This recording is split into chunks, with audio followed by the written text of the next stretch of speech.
10 Node.js library that you can use in your Node.js application, जो कि काफ़ी ज़्यादा हेल्पफुल रहेंगी। इनमें से कुछ लाइब्रेरीज ऐसी हैं जो कभी सुनी ही नहीं होंगी, कुछ ऐसी हैं जो प्रोबेबली सुनी हो, और कुछ ऐसी हैं जो majority of the developer use करते हैं। इन लाइब्रेरीज को इम्प्लीमेंट करने के बाद तुम्हारा कोड काफ़ी ज़्यादा छोटा हो जाएगा, एफिशिएंट हो जाएगा और ऑप्टिमाइज भी होगा obviously. So without further do let's get straight into the video. I am Abhishek Singh, you are watching six program. कब तक कैसे गेम खेलोगे?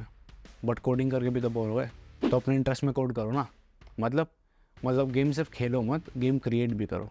बट कैसे, मैं बताता हूँ। Presenting Heroids Gaming and esports program in collaboration with Nodewin Gaming, which is one of the world's leading esports company. The program begins with an enlightening A to B primer, जहाँ you will gain an overview of gaming industry. Basically gaming industry काम कैसे करती है, and उसके बाद 2 option है, gaming और e sport. दोनों कोर्सेज 16 वीक के हैं। अगर हार्डकोर गेम डेवलपमेंट में इंटरेस्ट है तो गेमिंग चूज कर लो, और अगर league operation, streaming, content creation ये सब में इंटरेस्ट है then you can go with e sports. But if you are a little bit confuse, तुम्हें समझ नहीं आ रहा क्या करना है, then you can talk to their expert and they will guide you कि तुम्हें एक्चुअल में चूज क्या करना चाहिए। इस प्रोग्राम में 4 मंथ की गारंटेड इंटर्नशिप तो मिलेगी ही, बट उसके अलावा tools like Blender, Figma, VS code, इन सब के बारे में भी सिखाया जाएगा। You can manage game mechanics और league ops etcetera. You will have a lot of career option which is important because you guys already know market में कितना ज़्यादा कॉम्पिटिशन है। डिस्क्रिप्शन में लिंक है, तो make sure to check it out and enroll in the program. Alright, first library is node cash.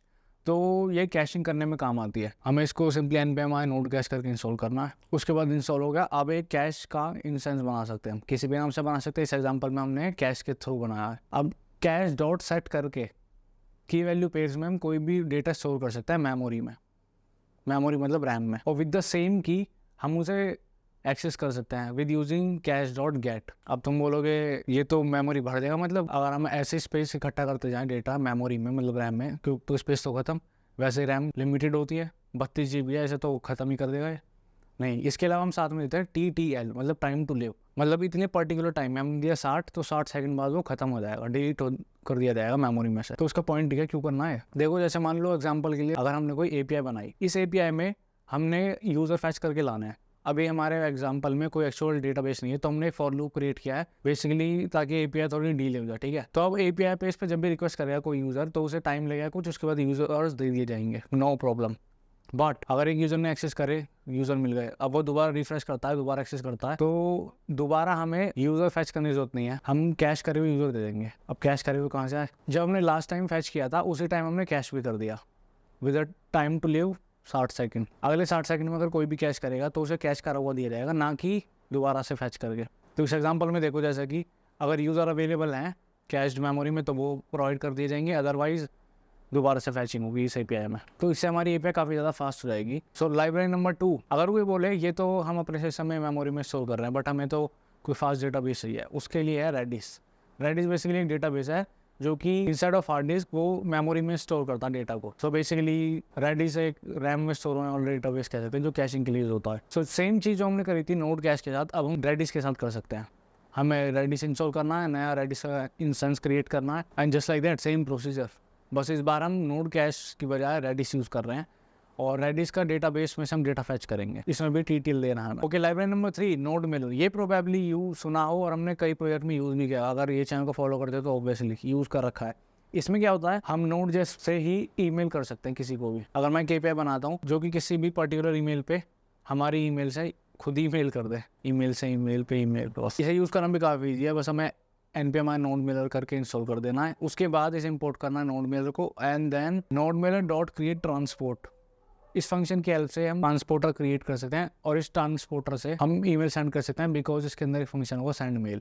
उसमें हमें कुछ ऑप्शंस पास करने हैं, जैसे कि सब्जेक्ट क्या होना चाहिए मेल का, और किस ईमेल को भेजना है, और क्या मैसेज होना चाहिए, एंड जस्ट लाइक दैट इससे ईमेल सेंड हो जाएगी। And make sure to remember one thing, जब ट्रांसपोर्टर क्रिएट करें उसमें हमें इन्फॉर्मेशन देनी है जो भी मेल सर्विस यूज़ कर रहे हैं उसके बारे में, जिसे बोलते हैं SMTP service, simple mail transfer protocol. So बहुत सारे अवेलेबल हैं फ्री, जैसे कि एक फ्री वाला मेल ट्रैप जिसका हेल्प ले सकते हो। Okay, 4th library is Morgan, जो कि काफ़ी ज़्यादा इंटरेस्टिंग है। इस लाइब्रेरी की हेल्प से हम अपने टर्मिनल में ही सारी API के बारे में जान सकते हैं, जैसे कि अगर कोई रिक्वेस्ट करता है तो टर्मिनल में लिखा जाएगा गेट रिक्वेस्ट हुई है और ये API पे, तो ये काफ़ी इंटरेस्टिंग चीज़ होती है। इसको यूज़ करना भी काफ़ी ज़्यादा सिंपल है, बस हमें मॉर्गन इंस्टॉल कर लेना npm के थ्रू, एंड एक्सप्रेस से जो हमने ऐप बनाई है तो उसी में ऐप डॉट यूज़ के अंदर इसको कॉल कर देना है बस, फाइल पासिंग की कुछ टाइप का चाहिए जैसे कंबाइंड होता है। 5th npm package is node gzip।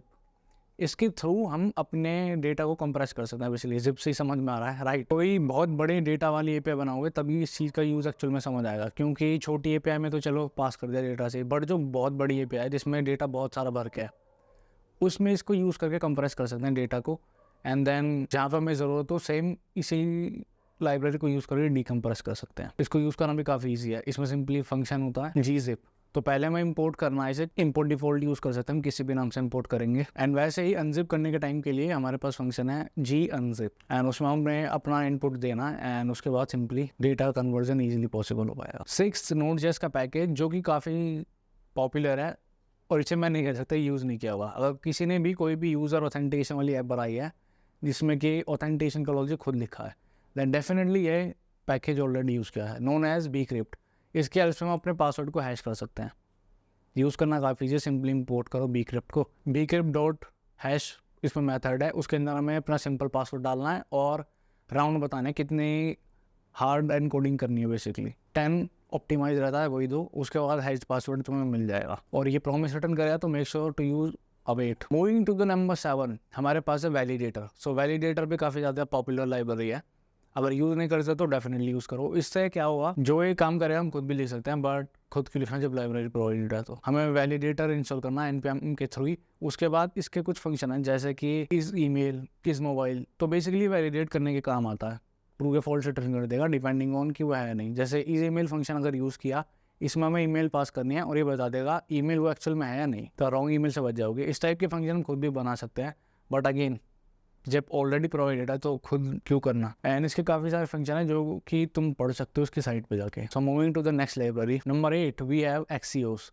Axios काफ़ी ज़्यादा पॉपुलर है, ऐसा हो ही नहीं सकता कि डेटा फैचिंग कर रहे हो Axios के बारे में सुना भी ना हो, और नहीं सुना तो क्या कर रहे हो, क्यों मेहनत कर रहे हो ज़बरदस्ती। क्योंकि फैच एपीआई से जो काम होता है वो इससे भी हो सकता है, बट इससे सिंटेक्स काफ़ी ज़्यादा छोटा हो जाता है जो कि फैच एपीआई से होता है। सो आई डोंट थिंक इसे बताने की जरूरत है कैसे यूज़ करता है, बट तभी बता देता हूँ। इंस्टॉल करो Axios को एंड देन इंपोर्ट करके Axios.get या पोस्ट डायरेक्टली मेथड हम अप्लाई कर सकते हैं जो भी हमें करना हो। उसके बाद हमें URL देना है, राइट। और डिपेंडिंग ऑन मेथड जैसे गेट है, पोस्ट है, उसके इनपुट्स बदलते रहते हैं। वो तो VS कोड का इंटेलिजेंस ही बता देता है क्या इनपुट आना है इसमें।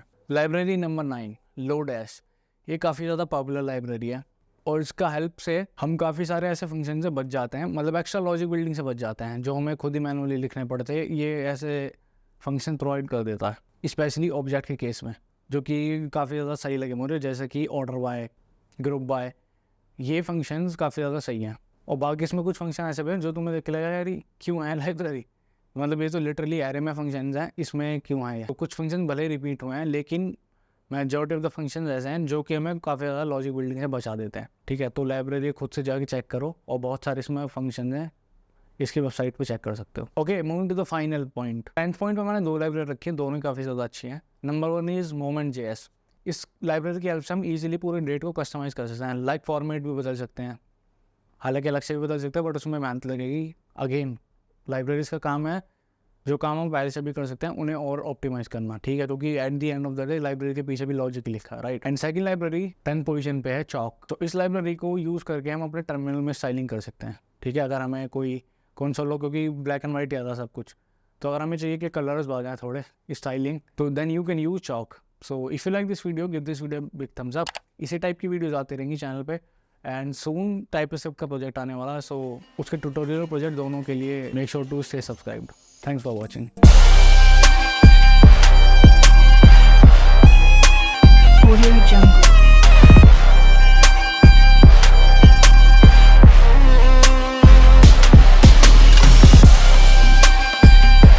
Audio Jungle.